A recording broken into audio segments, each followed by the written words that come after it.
वो भी इतवार की एक सुबह थी और ये भी इतवार की एक सुबह, लेकिन दोनों के बीच में फासला 84 साल का है। जी हाँ, वो इतवार की जो सुबह थी जिसका जिक्र मैं करना चाह रहा हूँ आज बात को समझो में, वो थी 7 दिसंबर 1941 की सुबह।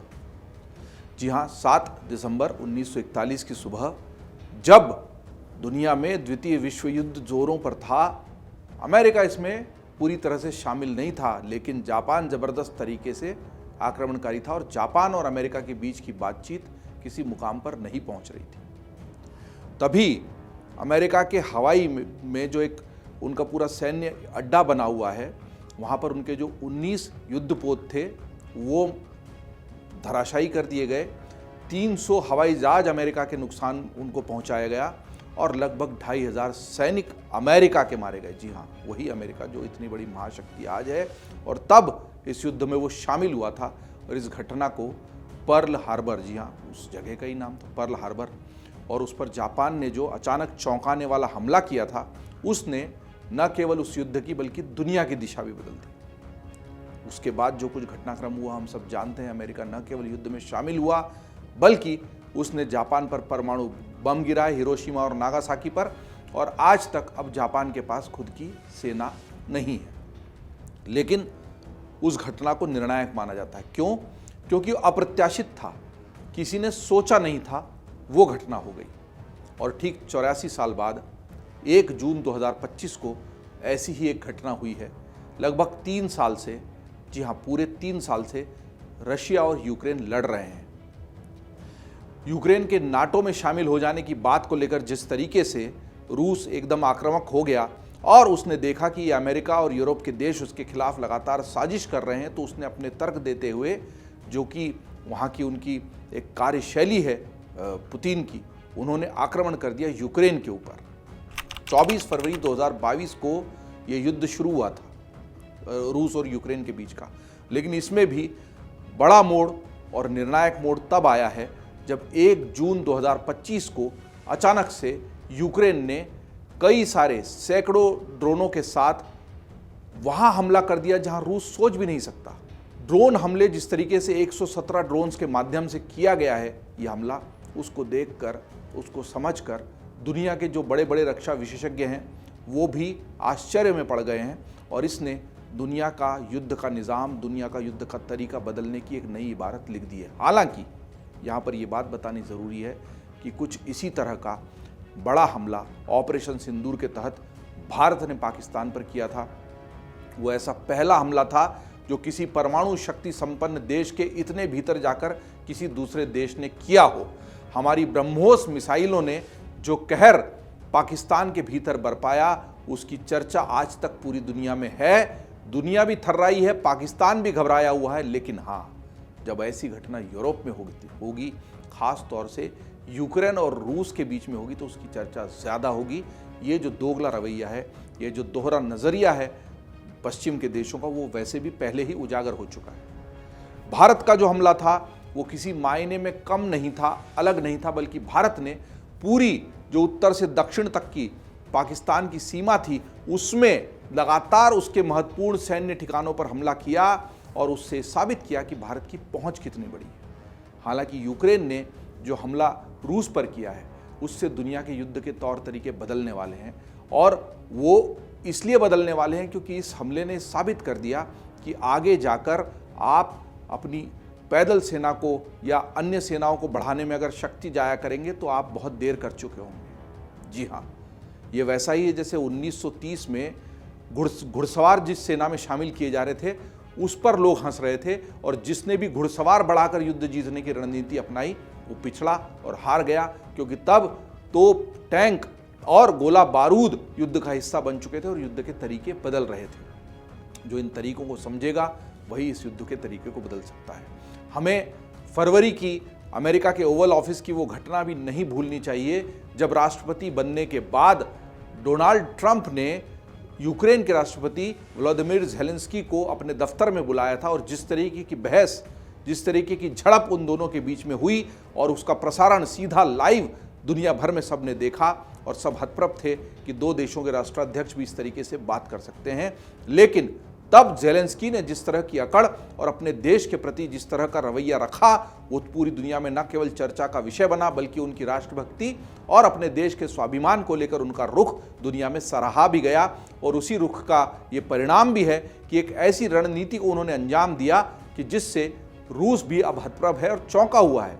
वो रूस जो दुनिया में एक बड़ी महाशक्ति के रूप में खड़ा हुआ है, वो रूस जो अमेरिका को भी आंखें दिखा रहा है, वो रूस जो अब पूरे पश्चिम के देशों की आंखों की किरकिरी बन चुका है और उसको लग रहा है कि कैसे इससे निपटें, उस रूस के ठीक नाक के नीचे उसकी देश में घुसकर जिस तरीके के हमले को अंजाम दिया है यूक्रेन ने, उसने सबको चौंका दिया है। और पूरे 18 महीने मतलब 1.5 साल का वक्त लगा है इस हमले को अंजाम देने में। इन 1.5 सालों में जो भी रणनीति व्लादिमीर ज़ेलेंस्की ने बनाई, उसको सब अब गहराई से देख रहे हैं, सुन रहे हैं, समझ रहे हैं और कोशिश कर रहे हैं ये जानने की कि आखिर ये हुआ कैसे। बहुत ही सधे हुए तरीके से तस्करी के माध्यम से इन ड्रोन को वहाँ पर रूस में भेजा गया। रूस के जो बड़े 5 हवाई अड्डे थे, सैन्य ठिकाने थे, उन सैन्य ठिकानों पर, हवाई ठिकानों पर जो जहाँ से वहाँ उनके बॉम्बर्स और बड़े बड़े जहाज उड़ते थे, उन पर यह हमला किया गया। इसके लिए लकड़ी के बक्सों में ट्रक में रखकर इन ड्रोन को भेजा गया। क्यों लकड़ी के बक्सों में? ताकि किसी मेटल डिटेक्टर से या इस तरह के किसी भी दूसरे उपकरण से वो पकड़ में नहीं आए। अब देखिए, भारत में जब हमला किया लगातार ड्रोन के माध्यम से पाकिस्तान ने, तो सबसे ज़्यादा चर्चा हुई S-400 की। जी हाँ, वही S-400 का मिसाइल डिफेंस सिस्टम जो कि हमने रूस से ही लिया है और उसको लेकर हमारी पूरी जो रक्षा प्रणाली थी उसकी लगातार चर्चा हुई, प्रशंसा हुई कि उसने कैसे हमारी ड्रोन जो पाकिस्तान से भेजे गए थे उनसे हमारी रक्षा की। लेकिन यहाँ पर वो जो रूस के खुद के S-400 हैं, उसके खुद के देश में नाकाम हो गए, क्योंकि S-400 या तो सरहद पर लगे हैं या वो किसी उड़ने वाली वस्तु को पकड़ेंगे जब वो उनके हवाई अड्डे के सैन्य ठिकाने के पास में आएगा। लेकिन यहाँ पर तो सैन्य ठिकानों के ठीक पास में ले जाकर रणनीति के तहत इन ट्रकों को खड़ा कर दिया गया चुपचाप। तस्करी के जरिए पहले ये वहाँ पहुँचे, फिर वहाँ कैसे 117 ड्रोन्स के 117 हैंडलर्स तैयार किए गए जो उनको उड़ाएंगे रिमोट के माध्यम से। उनकी जो छतें थी वो भी वहाँ से कोई नहीं खोल सकता था जिसमें वो ड्रोन रखे हुए थे, उनको दूर से रिमोट से ऑपरेट करके ही खोला जा सकता था। और अचानक एक पूरे समन्वित आक्रमण के तहत इनको खोला गया। S-400 देखते रह गए, सारे रडार देखते रह गए, रूस का इतना बड़ा सुरक्षा सिस्टम ध्वस्त हो गया और एक नए ही तरीके के आक्रमण को अंजाम यूक्रेन ने दे दिया। और इससे उन्होंने आने वाले समय में जो युद्ध होने वाले हैं उसकी एक नई इबारत लिखी। जितने भी सैन्य जनरल इस वक्त पूरी दुनिया में हैं, चाहे वो भारत के हों, पाकिस्तान के हों, निश्चित ही हमारे CDS और हमारे सारे सेना के लोग इसका आकलन विश्लेषण कर रहे होंगे, पाकिस्तान के लोग कर रहे होंगे, क्योंकि ये सारे आलेखों में भी दुनिया भर के आया कि ऐसा तो कोई भी किसी देश के खिलाफ, कल को चीन भी अमेरिका के बहुत भीतर घुसकर इस तरह का कोई हमला कर दे तो उसको कोई कैसे रोक पाएगा। कल को पाकिस्तान इस तरह की कोई साजिश सोच रहा होगा तो वो कैसे करेंगे। हमने तो यहाँ से ब्रह्मोस भेजी और वहाँ पर हमला किया और कोशिश किया कि उनका एयर डिफेंस सिस्टम नहीं रोक पाए। लेकिन जिस तरह के एयर डिफेंस सिस्टम हमारे पास है, उसके लिए कोई चालाक रणनीति अगर सोचेगा तो वो क्या क्या सोच सकता है, इसका एक उदाहरण हमको यूक्रेन के इस हमले ने दिया। ये जो हमला हुआ है इसने बड़ी एक सीख ये भी दी है कि केवल पैसे से या महंगे उपकरणों से युद्ध नहीं जीते जाएंगे। आप देखिए कि कुल 6 करोड़ रुपए का खर्चा इन सारे 117 ड्रोन जो हैं उन पर खर्चा किया यूक्रेन ने। और ये 6 करोड़ रुपए खर्च करके कितना बड़ा नुकसान किया है रूस को? 60,000 करोड़ का। और ये भी एक आकलन भर है। तो 6 करोड़ रुपए के खर्चे में अपना दिमाग और रणनीति लगाकर 60,000 करोड़ का नुकसान रूस को पहुंचा दिया यूक्रेन ने। और इसीलिए नज़ीर बना है, उदाहरण बना है हमला, और इसकी पूरी दुनिया में इतनी ज़्यादा चर्चा हो रही है। इन हमलों में रूस के 41 युद्धक विमान तबाह हो गए। यूक्रेन की खुफिया सुरक्षा एजेंसी SBU के मुताबिक इन हमलों में रूस के A-50, Tu-95 और Tu-22 क्षतिग्रस्त हुए हैं। रूस के कुल 5 एयरबेस पर हुए इस हमले में इन सभी को बहुत बड़ा नुकसान हुआ, कुछ में विस्फोट के बाद आग भी लग गई। यूक्रेन का दावा है कि रूस को इस हमले में $7 अरब यानी 60,000 करोड़ रुपए का नुकसान हुआ है। यूक्रेन ने इस जटिल सैन्य अभियान को स्पाइडर्स वेब यानी मकड़जाल नाम दिया। जहाँ स्पाइडर वेब, मकड़ी का जाला उन्होंने इस तरीके से बुना कि जिसमें रूस उलझ कर रह गया और इससे बाहर निकल नहीं पाया। खुद व्लादिमीर ज़ेलेंस्की ने इस अभियान की जानकारी देते हुए कहा कि रूस पर ड्रोन हमले की योजना बनाने का काम 18 महीने और 9 दिन पहले शुरू हो गया था। ज़ेलेंस्की ने दावा किया कि इस पूरे हमले को यूक्रेन ने स्वतंत्र तौर पर अंजाम दिया। इसका मतलब अमेरिका या जर्मनी या यूरोप के कोई अन्य देश इसमें शामिल नहीं हैं और यही उनकी सबसे बड़ी उपलब्धि मानी जा रही है। उनके बयान से साफ है कि इस हमले की जानकारी अमेरिका को भी नहीं दी गई थी और अमेरिकी अधिकारियों की इसकी भनक नहीं लग पाई। अमेरिका के लिए भी ये करारा तमाचा है। उस दिन अपमानित होकर ओवल भवन से, जो राष्ट्रपति भवन का कार्यालय है अमेरिका के, वहाँ से तो जेलेंस्की निकल आए थे, लेकिन इन हमलों से उन्होंने डोनाल्ड ट्रंप को भी एक संदेश दे दिया और उन्होंने अपना ट्रंप कार्ड खेल दिया। जेलेंस्की ये करने के लिए इसलिए भी मजबूर हुए कि एक बैठक हुई बड़ी, जिसमें युद्ध विराम की बात होनी थी, युद्ध विराम पर समझौता होना था, लेकिन उसमें रूस ने अपने बहुत कनिष्ठ अधिकारियों को भेज दिया। इसीलिए दुखी हुए, आहत हुए जेलेंस्की ने भी अपने ही कनिष्ठ अधिकारियों को भेजा और उसके बाद उसने कहा भी कि मुझे उम्मीद थी कि इसमें बड़े अधिकारी आएंगे, शायद खुद पुतिन भी आएंगे और हम उम्मीद कर रहे थे कि समझौता हो जाएगा। हालांकि समझौते के लिए अगली बैठक भी दोनों ही देशों में शुरू हो चुकी है, लेकिन इस बैठक के ठीक पहले अगर जेलेंस्की ने हमला किया है तो शायद इस समझौते में भी अपना हाथ ऊपर रखने की कोशिश उन्होंने इस हमले के माध्यम से कर ली है। यूक्रेन की ये जो पूरी योजना थी, ये सिर्फ कीव में, जो कि यूक्रेन की राजधानी, वहां पर नहीं, बल्कि उसके जासूसों ने रूस में बैठकर भी बनाई।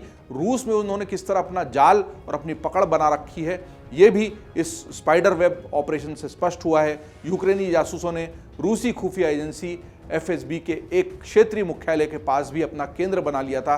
ये करारा तमाचा रूस के लिए भी है। हमले में इस्तेमाल एक ड्रोन की कीमत, जैसा मैं आपको बता रहा था, $4000 के करीब आंकी जाती है, यानी कुल 6 करोड़ रुपए का खर्चा हुआ। बड़ी बात यह है कि ये जो हमले सारे हुए हैं वो यूक्रेन की जो सीमा है उससे कितनी कितनी दूर है, इसको समझने की कोशिश करते हैं, बात को समझते हैं। रायाजन क्षेत्र में स्थित डायागिलेवो एयरबेस, जिस पर हमला यूक्रेन ने किया है, वो यूक्रेन की सीमा से 700 किलोमीटर दूर है। इसी तरह इवानोवो में स्थित इवानोवो एयरबेस यूक्रेन की सीमा से 900 किलोमीटर की दूरी पर स्थित है। मुर्मांस्क में स्थित ओलेनिया एयरबेस की यूक्रेन सीमा से दूरी 2000 किलोमीटर, देखिए 700, 900, फिर सीधे 2000 किलोमीटर है। उसी तरह यूक्रेनी सीमा से 4300 किलोमीटर दूर स्थित इरकुत्स्क के बेलाया एयरबेस पर भी हमले को अंजाम दिया गया, मतलब 4300 किलोमीटर, जो कि बहुत ही अंदर जाकर हमला हुआ है। इसी तरह आप ये पूरा नक्शा जो मैं इस वीडियो के साथ आपको दिखा रहा हूँ, इसको देखेंगे तो ठीक सुदूर उत्तरी सीमा जो लगती है रूस और यूक्रेन की, वहाँ से लेकर बीच की पूरी सीमा कवर होते हुए पूरी दक्षिणी सीमा तक और चीन से सटी सीमा तक हमले हुए हैं। जैसे कि यूक्रेन सीमा से 5500 किलोमीटर दूर अमूर के यूक्रेन का एयरबेस पर भी हमला बोला गया, जो कि चीनी सीमा के बिल्कुल करीब है। तो ये दरअसल अपना सामर्थ्य बताने की कोशिश, और ये एक दिन का काम हो भी नहीं सकता था, इसलिए 1.5 साल का समय इस पर लगाया। व्लादिमीर जेलेंस्की ने युद्ध के तरीकों की नई इबारत लिखने की कोशिश की है। इससे बहुत सारे सबक हमको मिलते हैं। जैसे हमको ऑपरेशन सिंदूर में समझ में आया कि हमारे पास महंगे और अति उन्नत फाइटर जेट भी होंगे, राफेल जैसे, तो शायद हम दुश्मन की तैयारी से धोखा खा सकते हैं, चकमा खा सकते हैं, जो कि हमने खाया भी। उसी को जो हमारे CDS हैं, तीनों सेनाओं के प्रमुख बनाकर चीफ ऑफ डिफेंस स्टाफ जो बनाए गए हैं अनिल चौहान, उन्होंने एक विदेशी टीवी चैनल को दिए साक्षात्कार में कहा, जिसकी चर्चा भी बहुत हो रही है, कि हमारे जेट गिरे ये महत्वपूर्ण नहीं है, हमारे जेट कैसे और क्यों गिरे वो महत्वपूर्ण है, और हमने उसको तत्काल अपनी रणनीति को सुधारा भी है, रणनीति की खामी को। लेकिन अब जो यूक्रेन और रूस के बीच में हुआ है और यूक्रेन ने जिस तरीके से हमला किया है, वो सारे देशों के रक्षा विशेषज्ञों को, उनके राष्ट्रीय सुरक्षा सलाहकारों को और सैन्य जनरलों को सोचने पर मजबूर करेगा कि आने वाले समय के युद्ध के लिए उनको कैसे तैयार होना चाहिए। जैसे पर्ल हार्बर ने एक निर्णायक स्थिति पैदा कर दी थी द्वितीय विश्व युद्ध के समय, वैसी ही एक बड़ी घटना ये हुई है, जिसमें यूक्रेन ने रूस के अंदर घुसकर इतनी बड़ी तबाही मचा दी है। कैसी प्लानिंग रही होगी, कैसे वो लकड़ी के बक्से तैयार हुए होंगे, कैसे उनके जो ऊपर ढक्कन बने हुए थे, कवर बने हुए थे ट्रकों के ऊपर, उनको केवल रिमोट से खोलने की प्लानिंग की गई होगी। ये बड़ी सोचने वाली बात है। युद्ध में जो सबसे बड़ी चीज़ होती है, जो काम आता है, वो केवल आपकी शक्ति नहीं, आपका कौशल, आपकी बुद्धि, आपकी स्ट्रैटेजी, वॉर स्ट्रैटेजी सबसे महत्वपूर्ण होती है। ये जेलेंस्की ने साबित कर दिया इस हमले के बाद। अभी इसके बाद ऐसा कुछ नहीं होगा जैसा कि शायद द्वितीय विश्व युद्ध में हुआ था, लेकिन एक टेबल पर बैठकर समझौता करने के लिए रूस की अब बड़ी मजबूरी हो जाएगी। वहीं दूसरी बड़ी चिंता ये भी है कि चूंकि इस हमले में वो हवाई जहाज़ जो रूस के हैं उनको भी नुकसान पहुंचा है, जो कि परमाणु किसी भी मिसाइल को, उपकरणों को ले जा सकते थे, तो रूस ने एक नीति बना रखी है कि अगर हमारी तरफ से हमारी परमाणु शक्ति को कमज़ोर करने के लिए, हमारी परमाणु क्षमता को कमज़ोर करने के लिए कोई हमला हुआ तो हम परमाणु हमले के लिए स्वतंत्र हैं। अब देखना यह होगा कि व्लादिमीर पुतिन, देखिए दोनों ही व्लादिमीर हैं, एक व्लादिमीर ज़ेलेंस्की है और एक व्लादिमीर पुतिन है। ये दोनों ही व्लादिमीर लड़ रहे हैं, दुनिया लड़वा रही है और दुनिया तमाशा भी देख रही है। ये दोनों समझौते की टेबल पर आएंगे या फिर आगे युद्ध को बढ़ाने के लिए और भीषण संघर्ष करेंगे, ये तो आने वाला वक्त बताएगा। पर जिस तरह की हिमाकत, जिस तरह की हिम्मत, जिस तरह का दुस्साहस ज़ेलेंस्की ने किया है, ऐसा लगता नहीं कि बहुत जल्दी ये युद्ध थमने वाला है। हम लोगों के लिए जो सबक है वो यही कि हमें अधिक सजग, अधिक सतर्क रहना होगा। और उससे आगे की बात ये कि दुनिया ज़ेलेंस्की के कारनामे की जितनी चर्चा कर रही है, उतनी भारत के ऑपरेशन सिंदूर की और जिस तरीके से हमने पाकिस्तान की अकल को ठिकाने लगाया उसकी नहीं कर रही है। तो दुनिया का हमारे प्रति जो रुख है उसको भी समझना होगा, बात को समझना होगा। बाकी खबरों के लिए आप देखते रहिए अमर उजाला.com।